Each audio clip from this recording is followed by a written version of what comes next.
এইচএসসিতে অংশ না নেওয়ার ঘোষণা ফরিদপুরের 7 কলেজের পরীক্ষার্থীদের। এখন পর্যন্ত অন্যায়ভাবে গ্রেপ্তারকৃত সব এইচএসসি পরীক্ষার্থী ও অন্যদের মুক্তি দেওয়া না হবে ততদিন পর্যন্ত ফরিদপুরের প্রথম সারির 7টি শিক্ষা প্রতিষ্ঠানের কোনো শিক্ষার্থী চলমান 2024 সালে উচ্চ মাধ্যমিক এইচএসসি পরীক্ষায় অংশগ্রহণ করবে না বলে ঘোষণা দিয়েছে। বুধবার দিবাগত রাত ও বৃহস্পতিবার সকালে ফেসবুকে এসব বিবৃতি প্রচার করা হয়। এই কলেজগুলো হলো ফরিদপুরের সরকারি রাজেন্দ্র কলেজ, ফরিদপুর সরকারি সারদা সুন্দরী মহিলা কলেজ, ফরিদপুর সরকারি Yasin college, Faridpur city college, Faridpur Muslim mission college, Charbhadrasan সরকারি কলেজ ও ফরিদপুর পলিটেকনিক ইনস্টিটিউট। সামাজিক যোগাযোগ মাধ্যম ফেসবুকে স্পষ্ট বিবৃতি দিয়ে একথা জানিয়েছে ওই সব কলেজের সাধারণ এসএসসি পরীক্ষার্থীরা।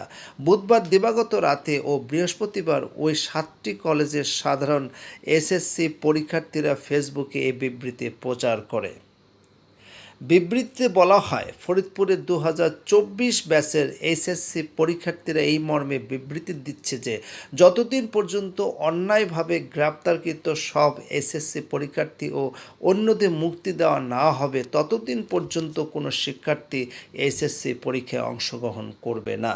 চলতি বছর ফরিদপুরের সরকারি রাজেন্দ্র কলেজ থেকে 1915 জন, সরকারি সারদা সুন্দরী মহিলা কলেজ থেকে 1432 জন, ইয়াসিন কলেজ থেকে 1891 জন ও ফরিদপুর সিটি কলেজ থেকে 563 জন সহ এই 4টি কলেজ থেকে চলতি বছর এইচএসসি পরীক্ষায় অংশ নিচ্ছে মোট 5801 জন পরীক্ষার্থী। এছাড়া বাকি 3টি কলেজে মোট কতজন এসএসসি পরীক্ষার্থী রয়েছেন তা জানা যায়নি। ফরিদপুরের সরকারি ইয়াসিন কলেজে অধ্যক্ষ ফজলুল হক খান বলেন, এসএসসি পরীক্ষার্থীদের এ জাতীয় একটি বিবৃতির কথা তিনি জানতে পেরেছেন, তবে বৃহস্পতিবার এক ঘোষণা দিয়ে অনিবার্য কারণবশত ঢাকা মাধ্যমিক উচ্চ মাধ্যমিক শিক্ষা বোর্ড চলমান এসএসসি পরীক্ষা স্থগিত ঘোষণা করেছে। এ ব্যাপারে সরকারি রাজেন্দ্র কলেজের অধ্যক্ষ প্রফেসর রুমা সাহা বলেন, বিষয়টি আমার জানা নেই। এছাড়া কোনো ছাত্রছাত্রীর পক্ষ থেকে লিখিত আকারেও বিষয়টি আমাকে জানানো হয়নি।